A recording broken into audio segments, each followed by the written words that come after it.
Well, hello, everyone, and welcome to the first Summit for Democracy. This gathering has been on my mind for a long time for a simple reason.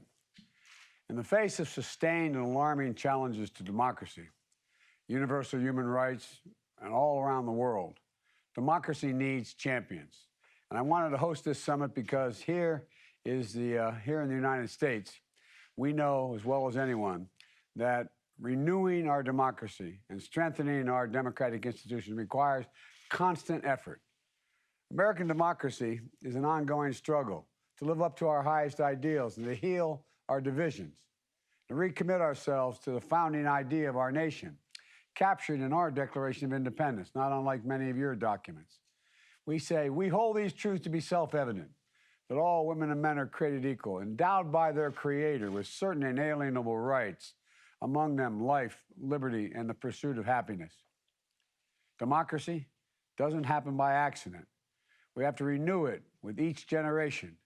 And this is an urgent matter on all our parts, in my view. Because the data we're seeing is largely pointing in the wrong direction. Freedom House reports in 2020 that marked the 15th consecutive year of global freedom in retreat. Another recent report from the International Institute of Democracy and Electoral Assistance noted more than half of all democracies have experienced a decline in at least one aspect of their democracy over the last 10 years, including the United States. And these trends are being exacerbated by global challenges that are more complex than ever and which require shared efforts to address these concerns. By outside pressure from autocrats, they seek to advance their own power, export and expand their influence around the world, and justify the repressive policies and practices as a more efficient way to address today's challenges. That's how it's sold.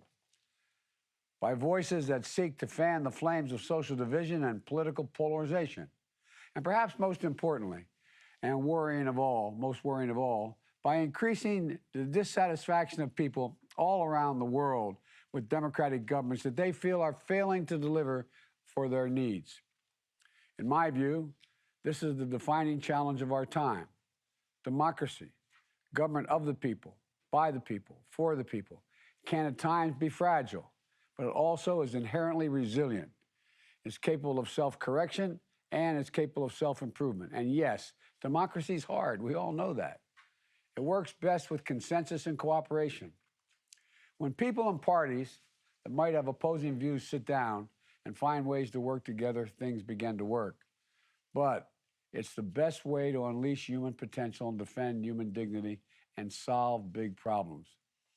And it's up to us to prove that. Democracies are not all the same. We don't agree on everything, all of us in this meeting today. But the choices we make together are going to define, in my view, the course of our shared future for generations to come. And as a global community for democracy, we have to stand up for the values that unite us. We have to stand for justice and the rule of law, for free speech, free assembly, a free press, freedom of religion, and for all the inherent human rights of every individual. My late friend, Congressman John Lewis, was a great champion of American democracy and for civil rights around the world, learning from and gaining inspiration from other great leaders like Gandhi and Mandela. With his final words as he was dying to our nation last year, he reminded our country, quote, "Democracy is not a state, it's an act. Democracy is not a state, it is an act."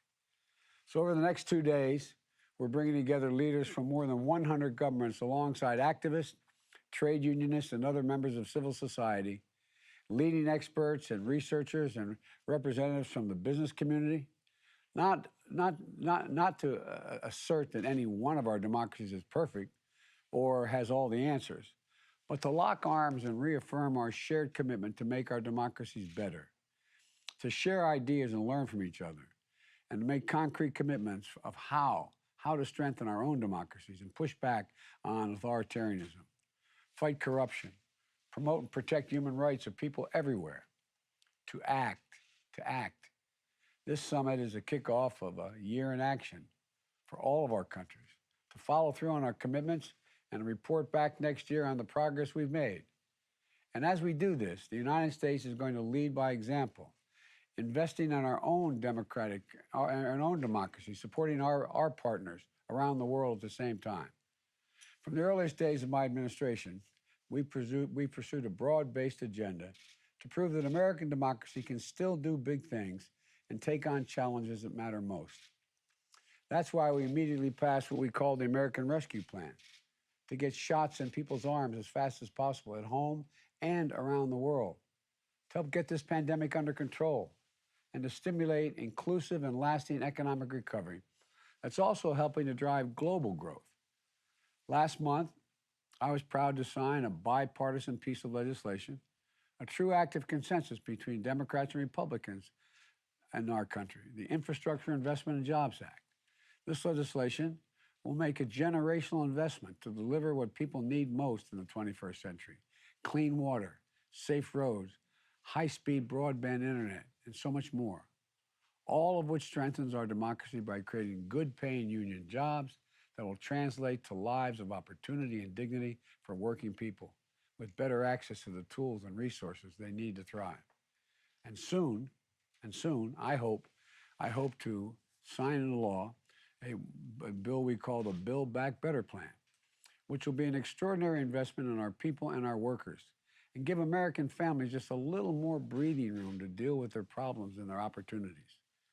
Our domestic agenda has been focused on delivering for the needs of the American people, strengthening our democratic institutions at home. My first day in office, I signed an executive order to advance racial justice and equality. And my administration recently released our first national strategy on gender equality and equity. We're fostering greater worker power because workers organizing a union to give them the voice of the workplace in their community and their country isn't just an act of economic solidarity. It's democracy in action. We're making it easy for Americans to register to vote. And we've doubled the number of attorneys defending and enforcing voting rights laws through our Department of Justice. And my administration is going to keep fighting to pass two critical pieces of legislation that will shore up the very foundation of American democracy: the sacred right of every person to make their voice heard through free, fair, and secure elections. We need to enact what we call the Freedom to Vote Act and the John Lewis Voting Right Advancement Act to prevent voting discrimination, provide baselines for accessing the ballot box, and ensure the will of the voters is upheld, and so much more. We should be making it easy for people to vote, not harder. And that's going to remain a priority for my administration until we get it done. Inaction is not an option. And as we continue to work at home to bring the United States closer to what we call a more perfect union, we're doubling down on our engagement with and support of democracies around the world. Earlier this week, I released the first U.S. government strategy on countering corruption, which elevates our fight against transnational corruption, a crime that drains public resources and hollows out the ability of governments to deliver for the people and just evaporates confidence that the people much need to have in their government. The strategy includes working with other partners, all of you around the world, to improve transparency, hold corrupt actors accountable, reduce their ability to use the United States international financial system to hide assets and to launder money. And today, I'm proud to launch the Presidential Initiative for Democratic Renewal, which will focus efforts across our diplomacy and foreign assistance programs to bolster democratic resilience and human rights and globally. Working with our Congress, we're planning to commit as much as $224 million in the next year to shore up transparent and accountable governance, including supporting media freedom, fighting international corruption, standing with democratic reformers, promoting technology that advances democracy, and defining and defending what a fair election is. Let me give you a few examples of the kind of work this initiative will entail.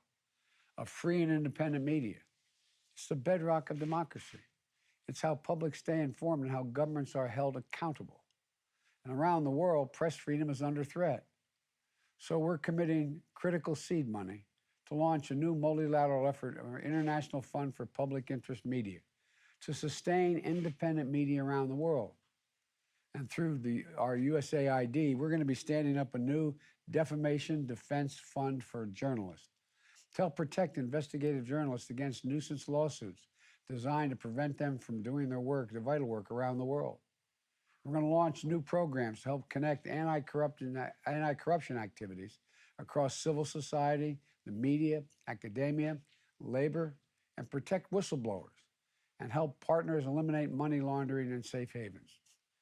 To ensure that our democracies are strengthened by the voice of all citizens, this presidential initiative includes programs to advance women and girls in civic engagement and political leadership, empowering the LGBTQ community, individuals to participate in democratic institutions, promote labor law reform, and work organizations.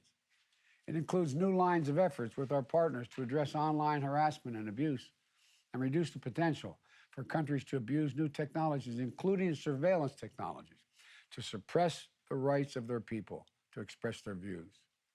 And we're going to stand up two rapid response cross-cutting initiatives that support the key goals of this summit: the Fund for Democratic Renewal and the Partnership for Democracy program.